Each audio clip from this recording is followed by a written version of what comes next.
ಕರ್ನಾಟಕ ರಾಜ್ಯ ಸರ್ಕಾರ 2 ದಿವಸಗಳ ಹಿಂದೆ BGML ಸೈನಾಡ್ ಗುಡ್ಡಗಳನ್ನು ರೀಸೈಕ್ಲಿಂಗ್ ಮಾಡೋದು, TFನಲ್ಲಿ ಈ ಸೈನಾಡ್ ಗುಡ್ಡವನ್ನು ರೀಸೈಕ್ಲಿಂಗ್ ಮಾಡಬಹುದು. ಇದು ಡಸ್ಟ್. ಈ ಡಸ್ಟ್ ಅನ್ನು ತೆಗೆಯಬೇಕಾದರೆ ಇದಕ್ಕೆ ಎನ್ವಿರಾನ್ಮೆಂಟಲ್ ಅಸಾರ್ಟ್ ಮಾಡಕ್ಕಾಗಲ್ಲ. ಇವತ್ತು ಗಣಿ ಗೋಲ್ಡ್ ಎಕ್ಸ್ಟ್ರಾಕ್ಷನ್ ಮಾಡೋದಾದ್ರೆ KGF ನಲ್ಲಿ ಜಿಲ್ಲೆಯಲ್ಲಿ ಕೂಡ ಸಾಲ್ವ್ ಮಾಡಬಹುದು.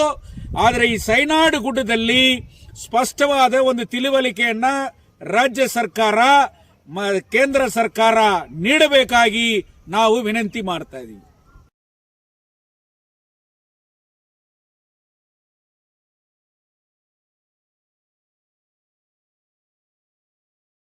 இது சைனாடு மலையல்ல, தியாகத்தால் அவர்களுடைய தொழிலாளர்களுடைய ரத்தமும் வேர்வையும் சிந்தி இந்த உலகுக்கே தங்கத்தை வாரி இறைத்த அந்த தொழிலாளி வர்க்கத்தினுடைய உயிர் மூச்சுதான் இந்த மண்.